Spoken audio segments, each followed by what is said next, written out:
Pekný podvečer aj pri športe. Uplynulý víkend bol bohatý na športové podujatia. Začíname basketbalom. Basketbalistky Rožňavy odohrali 2 stretnutia play-off, v ktorom sa stretli s družstvom Popradu. Pred necelým mesiacom na domácej pôde podľahli tretiemu celku tabulky len o 6 bodov. V súboji o postup do ďalšieho kola play-off sa im však až tak nedarilo. V strede týždňa prehrali v Poprade vysoko 42-85. V sobotu sa posledný krát predstavili pred domácim publikom. Aj keď v úvode naše hráčky dokázali držať krok so súperkami, od druhej štvrtiny už jasne dominovali popradské žabky. V polčase prehrávali naše 27-44, nakoniec prehrali vysoko 45-79.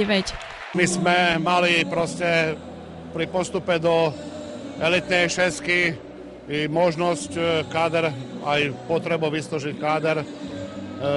To sa nám žiaľ Bohu nepodarilo. Museli sme dohrať sezónu s tým, čo bolo k dispozícii. Ako tým, ako kolektív sme boli jednoznačne outsideri v tej nadstavbe.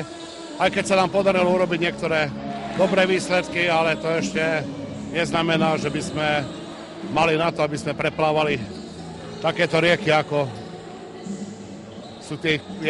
tvorí tých 5 družstiev nabitých zahraničnými hráčkami. Určite nám to dalo veľa. Hrali sme oveľa kvalitnejšie zápasy a myslím, že každým zápasom sme sa zdokonaľovali. Keby sme boli v tej poslednej trojke, tak asi by to bolo horšie, ale dalo nám to veľa. Viac sme sa zohrávali a hrali sme s kvalitnejším superom, čiže už to je niečo, že sme rástli. Toto bola moja asi najlepšia sezóna v Rožňave.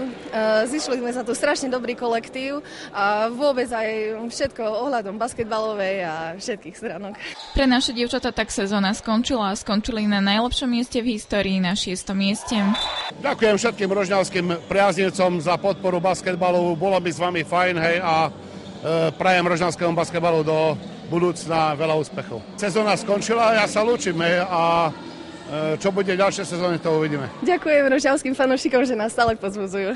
Pred domácim publikom odohrali 2 stretnutia aj rožňavskí basketbalisti. V prvom stretnutí privítali Trnavu. Prvú štvrtinu prehrali naši o 5 bodov, no v druhej sa rozbehli, dokázali otočiť skóre vo svoj prospech. Polčas vyhrali 48-43. Aj po zmene strán bola hra vyrovnaná, domáci však víťazstvo nepustili z rúk. Rožňava zdolala Trnavu 87-80. Najlepším strelcom bol Maroš Halmeci, ktorý dal 32 bodov. Začali sme ho trošku pomalšie, nešla nám streľba. Prechod do rýchleho protiútoku bol strašne pomalý, čakali sme za hráčmi, kým letí lopta, nešli sme najprv my a potom mala ísť lopta. Ale potom sme začali dobre brániť, začalo nám konečne padať a podarilo sa nám to otočiť. V druhom stretnutí hostili rezervu Levíc. Aj v tomto stretnutí bola hra vyrovnaná, vedenie si obe družstva striedali. Polčas vyhrali naši o 3 body 47-44. Pred záverečnou štvrtinou bola remíza 66-66. Záverečnú časť mali Rožňavčania dobre rozbehnutú, nezvládli však záver a tak sa z víťazstva tešili hostia. Rožňava Levice B 78-81. Aj v tomto stretnutí dal Helmeci 32 bodov. V priebežnom hodnotení patrí našim hráčom stred tabulky. Keď pozerám na niektoré zápasy, ktoré sme mohli vyhrať, tak mohlo byť aj lepšie. Náš cieľ je dohrať túto sezónu a uvidíme, čo bude ďalej. Rožňavskí basketbalisti bojovali po novom roku s viacerými problémami. Odišiel tréner Wilner a chýbali financie na dohratie súťaže. Mali sme veľmi ťažké obdobie, ale všetci hráči sa dobre zomkli a dokázali, že chcú hrať basketbal a že majú na to. Najbližšie sa basketbalisti predstavia opäť pred domácim publikom, keď privítajú 2 bratislavské družstvá. Ďalším podujatím, ktoré sa v posledný marcový víkend konalo v našom meste, bolo aj prvé kolo slovenského pohára v Pomse. Rožňavskí taekwondisti trénujú v telocvični základnej školy na ulici Pionierov, kde sa uskutočnilo prvé kolo slovenského pohára v súborných cvičeniach. Do bojov sa pustili taekwondisti z 8 klubov Slovenska. Rožňavským pretekárom sa darilo, keď Roberta Lebovská získala zlato medzi juniorkami, v synchrotrojiciach spolu s trenérkou Norou Kišovou a Adrianom Andelom. S Andelom v dvojiciach získali striebro. Zlato si vybojovala Nora Kišová aj medzi seniorkami a Juraj Oravec medzi juniormi. Začiatkom roka sa konajú aj skúšky na majstrovskú technickú vyspelosť. Trénerka Kišova si svoju úroveň zvýšila na 4. dan a Peter Melech získal 1. dan.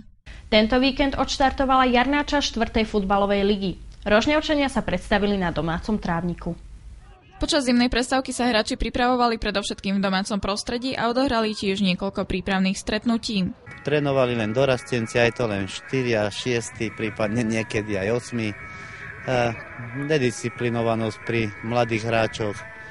No a potom samozrejme finančná stránka hrala veľkú úlohu, aby sa povracali hráči, ktorí odišli z rôznych dôvodov. Počas zimy došlo aj k zmenám v kádri. Som rád, že sa vracajú bývalí naši hráči, a to počnúc bratia Brajerovci, Drobňák, Strelka, Kuzma, Hovári.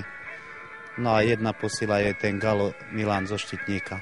Túto sezónu sa pravdepodobne v rožňavskom drese nepredstavia Lorinc Varga a Filip Polák. Rožňavčania idú do jarnej časti z posledného miesta. Tým cieľom naším nám možno pomohla Buzica odstúpením zo súťaže a myslím si, že chceme neskončiť posledný v tabulke. Chceli by sme o tú jednu priečku sa dostať na ten kráľovský chlmec. V danej situácii nevypadávame ani teraz, len ako sa to odohrá v 3. lige. Ak z 3. ligy by nikto nevypadol, nevypadneme ani my, aj keď by sme skončili posledne. Napriek chladnému počasiu sa na prvý jarný zápas prišlo pozrieť takmer 200 divákov. Keďže stále nie je opravená strecha nad tribúnou, diváci stáli len na jednej strane ihriska. Na domácom trávniku privítali Rožňavčania vedúci celok tabulky Hanisku, ktorá v tejto sezóne ešte neprehrala. Úvod stretnutia vyzeral na súboj prvého s posledným, domáci prehrávali už v 10. minúte 0-1. Do polčasu sa stav nezmenil. Po zmene strán bol priebeh hry podobný. Po hodine hry sa však presadil hlavou Martin Polák a vyrovnal na 1-1. Radosť domácich netrvala dlho. Po rozohratí lopty boli hostia úspešní a opäť obrátili stav vo svoj prospech. Minútu pred koncom sa však v červenom drese presadil Kuzma. Rožňava tak remizovala s Haniskou 2-2. V priebežnom hodnotení sú Rožňavčania stále na 15. mieste tabulky. Najbližšie cestujú do Sobranec a o 2 týždne privítajú Krompachy. Toľko z dnešného vydania Rožňavského magazínu. Na programe je ešte magazín v maďarskom jazyku. Dnes odvysielame aj magazín Plus, v ktorom je pripravený dokumentárny film o povodniach s názvom Voda pre život. Prajem vám príjemný zvyšok dňa a teším sa na ďalšie stretnutie. Dovidenia.